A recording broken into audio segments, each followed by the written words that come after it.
सबसे बड़ा जो इस टाइम मुद्दा चल रहा है वो चल रहा है कि कौन से स्टूडेंट्स जो हैं वो डीवी देने ना जाएं। तो देखिए, यूपी लेखपाल वैकेंसी की लिए मेहनत आप सबने की, आपने भी मेहनत की, आपके मार्क्स आए तभी आप डीवी के लिए एलिजिबल हो। लेकिन यदि आप ऑलरेडी किसी जॉब पर हो तो आपको उस जॉब के फायदे नुकसान आपको सब पता ही होंगे।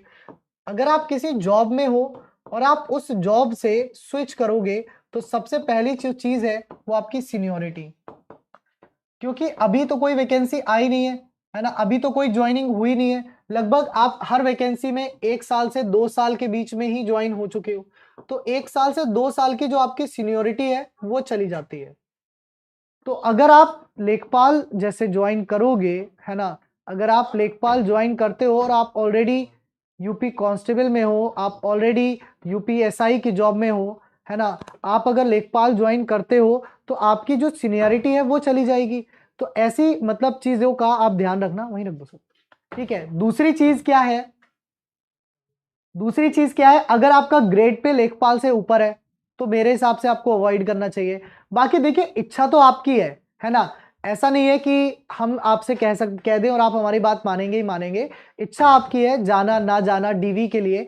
लेकिन अगर आप ज्वाइन नहीं करो, मेरी बात ध्यान से सुनना, अगर आप ज्वाइन नहीं करना चाहते हो, अगर आप ज्वाइन नहीं करोगे, अगर आप ज्वाइन नहीं करना चाहते हो, ठीक है, अगर आप ज्वाइन नहीं करना चाहते हो, ठीक है, तो डीवी मत देने जाना प्लीज, तो डीवी मत जाना।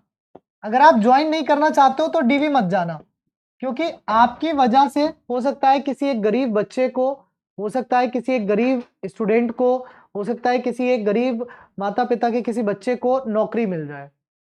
अगर आप डीवी कराने गए, आपका नाम तो आ ही जाएगा मान लीजिए, है ना। अब हो सकता है आप ज्वाइन ना करो तो एक जो वैकेंसी है वो खराब हो जाएगी, एक जो सीट है वो खराब हो जाएगी। तो आप सभी से ना निवेदन है हमारा, आप सभी से निवेदन है हमारा, जो भी स्टूडेंट ज्वाइन नहीं करना चाहेंगे या डीवी करा के ज्वाइन नहीं करना चाहते हैं तो प्लीज आप डीवी कराने ही मत जाना। ये हम निवेदन करते हैं आपसे हाथ जोड़ के। रीजन इज, बहुत सारे बच्चे ऐसे होते हैं जिनके पास अभी जॉब नहीं है। अगर आप, हो सकता है आप ऑलरेडी जॉब पे हो और आप डीवी छोड़ते हो तो उनको मौका मिल जाए, आप उस सीट को खराब मत करना, ठीक है। ये हमारा आपसे निवेदन है। बाकी इच्छा आपकी है, अगर देने जाओगे तो हम कोई आपको रोक तो पाएंगे नहीं, सही है। बाकी भैया जो एसआई वगैरह हो तो तुम दरोगा हो, है ना, दरोगा जी, ये लेखपाल वेखपाल के डीवी मत जाना, दरोगा की पोस्ट ज्यादा अच्छी होती है।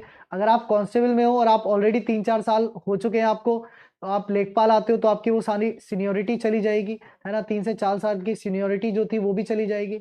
आप टीचर हो, आप लेखपाल में जाते हो तो सीनियोरिटी चली जाएगी। तो ये सारे जो मुद्दे हैं इन सभी का आपको अहम ध्यान रखना है, क्योंकि सीनियोरिटी जो है वो बहुत मैटर करती है। जब आप लेखपाल में जाएंगे किसी भी एक अच्छी पोस्ट से, किसी भी एक अच्छी वैकेंसी से, तो मे बी पॉसिबल हो सकता है आपके साथ ये सीनियोरिटी वाली जो है वो समस्या सामने आए। तो ऐसी चीजें मत करना, और अगर आपका ग्रेड पे लेखपाल के ग्रेड पे से ऊपर है तो भी आप इसको मत जाना।